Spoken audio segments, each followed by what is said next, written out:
D વિભાગનો 5મો પ્રશ્ન ટપાલ દ્વારા પ્રશ્નાવલીની ચર્ચા કરો।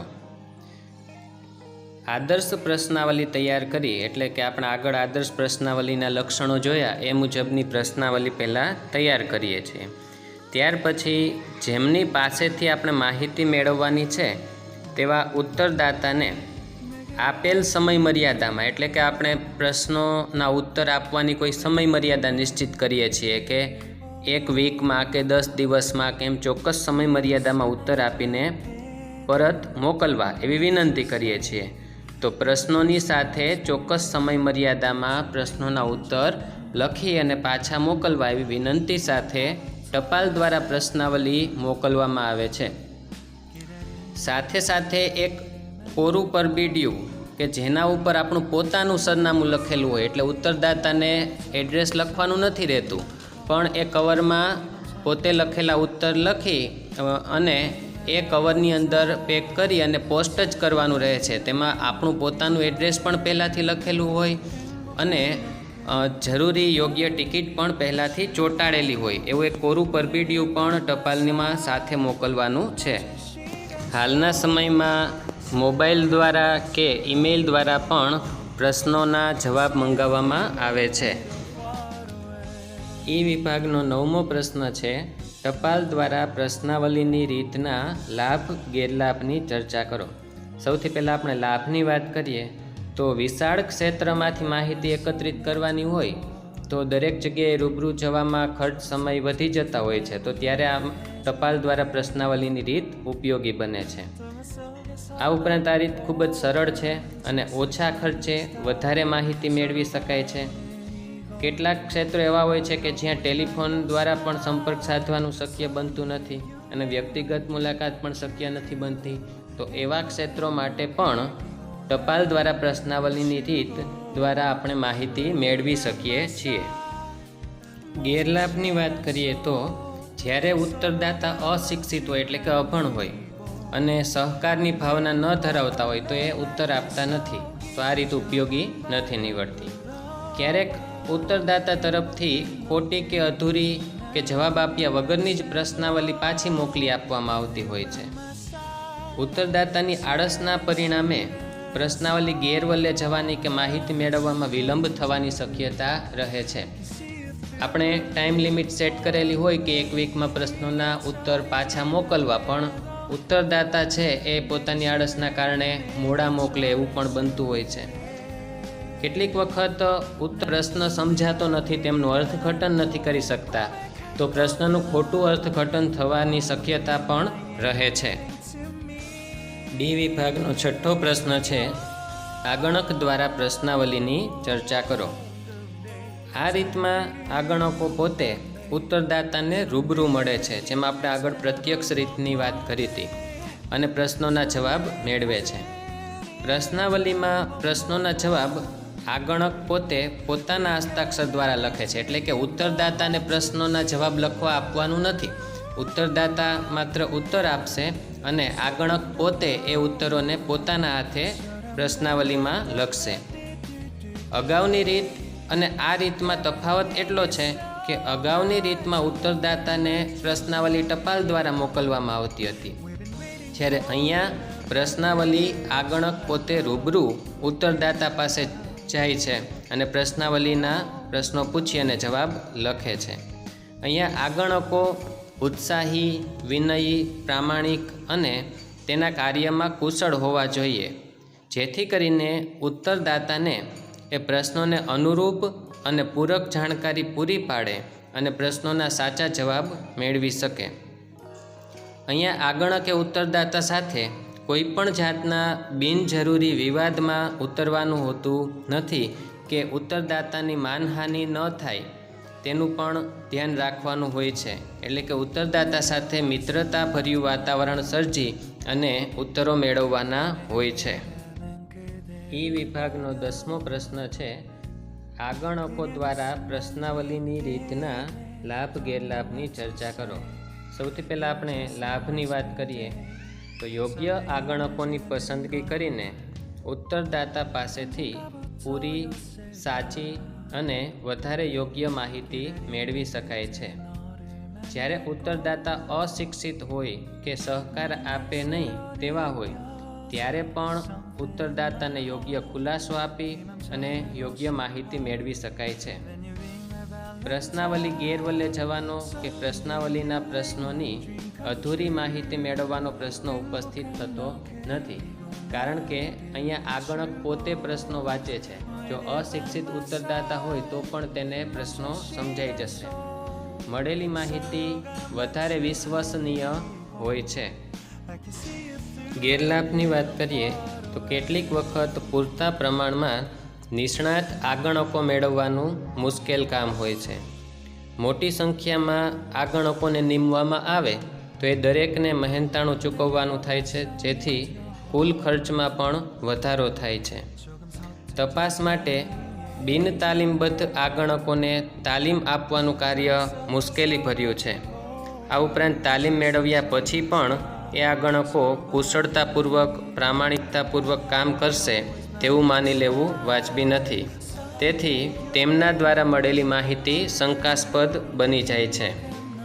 ઉત્તરદાતા ખૂબ વિશાળ ક્ષેત્રમાં ફેલાયેલા હોય તો આ સંજોગોમાં તપાસ માટેનો ખર્ચ અને સમય ખૂબ જ વધી જાય છે.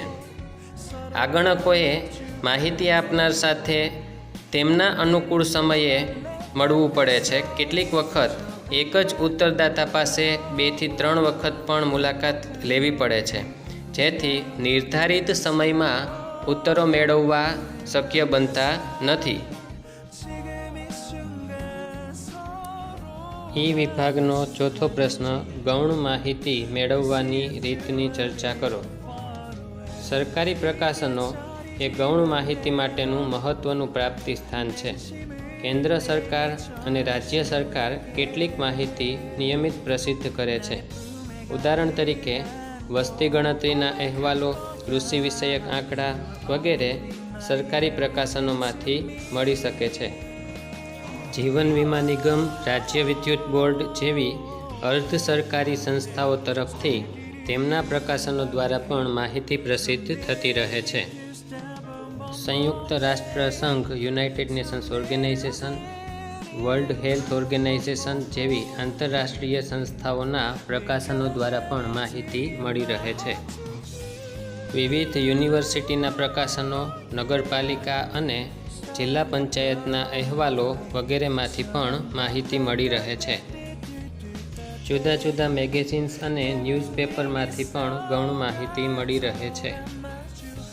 ડી વિભાગનો 7મો પ્રશ્ન, બિન પ્રકાશિત પ્રાપ્તિ સ્થાનોમાંથી ગૌણ માહિતી મેળવવા માટેની રીત વર્ણવો. કેટલીક માહિતી એવી હોય છે કે જે કોઈપણ પ્રકારની સંસ્થાના પ્રકાશનોમાં પ્રસિદ્ધ થતી નથી. આવી માહિતી એ બિન પ્રકાશિત માહિતી કહેવાય છે. તો આવી માહિતીને વિનંતી કરીને ખાનગી કે જાહેર સંગઠનો પાસેથી મેળવી શકાય છે.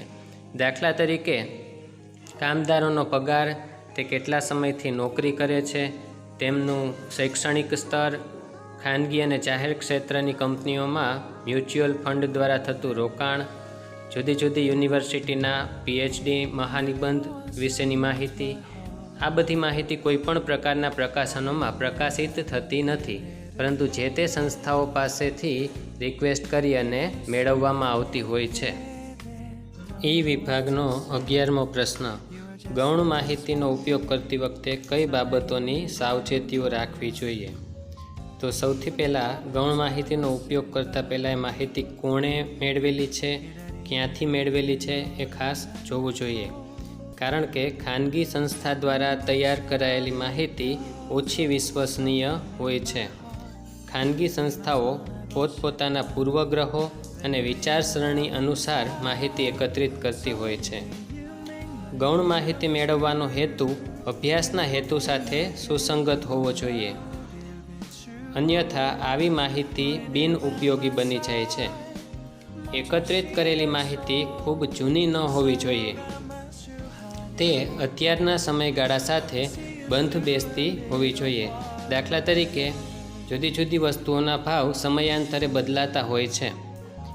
ગૌણ માહિતીનો ઉપયોગ કરતાં પહેલાં માહિતીનું કાર્યક્ષેત્ર શું છે અને તે કયા વિસ્તાર માટે એકત્રિત કરાયેલી છે તે જાણવું જોઈએ. દાખલા તરીકે ઊંચાઈ, વજન જેવી બાબતોને ધ્યાનમાં લઈએ તો જુદા જુદા દેશના લોકો માટે આ બાબતો જુદી જુદી હોય છે. સીધી આગણિત કરેલી માહિતીનો ઉપયોગ કરવાનું ટાળવું જોઈએ. એટલે કે ગણતરી કરેલી માહિતીઓ સીધી જ ઉપયોગમાં ન લેવી જોઈએ. કઈ રીત દ્વારા માહિતી એકત્રિત કરેલી છે તે પણ જાણવું જોઈએ, કારણ કે જુદી જુદી રીત દ્વારા માહિતી એકત્રિત કરવામાં આવે તો દરેક રીતના લાભ અને ગેરલાભ જુદા જુદા હોય છે. તેને પણ ગૌણ માહિતીનો ઉપયોગ કરતી વખતે ધ્યાનમાં રાખવા જોઈએ. જર્મન શબ્દ સ્ટેટિસ્ટિક સૌ પ્રથમ કોના દ્વારા વપરાયો હતો? જવાબ છે ગોટફ્રીડ એકેન વોલ. બીજું, સંભાવના શાસ્ત્રના પ્રાથમિક પરિણામો માટેના મહારથીઓમાંના એક નીચેના પૈકી કોણ હતા? જેનો જવાબ છે લાપ્લાસ. ત્રીજો પ્રશ્ન, ગણિતીય આંકડાશાસ્ત્રના સ્થાપક કોણ હતા? Karl Pearson. ચોથો પ્રશ્ન, નીચેનામાંથી કયું ઉદાહરણ પ્રાથમિક માહિતીનું છે? જવાબ છે NSSO દ્વારા એકત્રિત થયેલી માહિતી. કારણ કે બાકીના 3 વિકલ્પોમાં આપણે જોઈએ તો અહેવાલમાંથી, જર્નલમાંથી, વેબસાઇટ ઉપરથી આવા શબ્દો છે, એટલે કે અન્ય જગ્યાએથી મેળવેલી માહિતી હોય એ ગૌણ કહેવાય. એટલા માટે ઓપ્શન ડી પ્રાથમિક માહિતી થશે. પાંચમો પ્રશ્ન, નીચેનામાંથી કયું ઉદાહરણ ગુણાત્મક માહિતીનું છે? જવાબ છે આવકના ઓછી, મધ્યમ અને ઉચ્ચ એવા વર્ગો. કારણ કે બાકીના 3 ઓપ્શનના જવાબ સંખ્યામાં મળશે, જ્યારે ઓપ્શન એ છે તેમાં ઓછી, મધ્યમ કે ઉચ્ચ એમ શબ્દોમાં જવાબ મળે છે, તેથી તે ગુણાત્મક માહિતી થશે.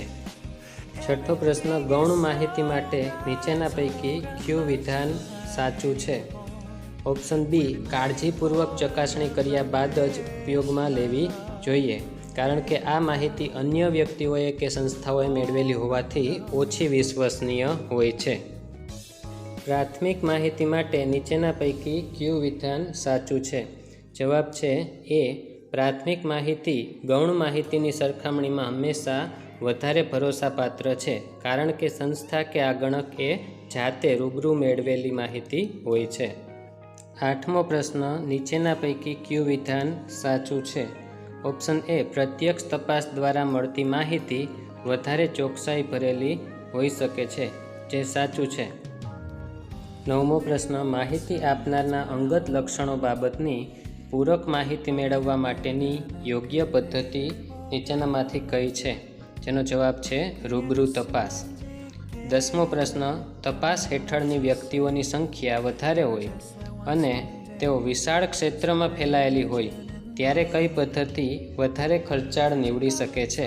જેનો જવાબ છે સી, પ્રત્યક્ષ તપાસ.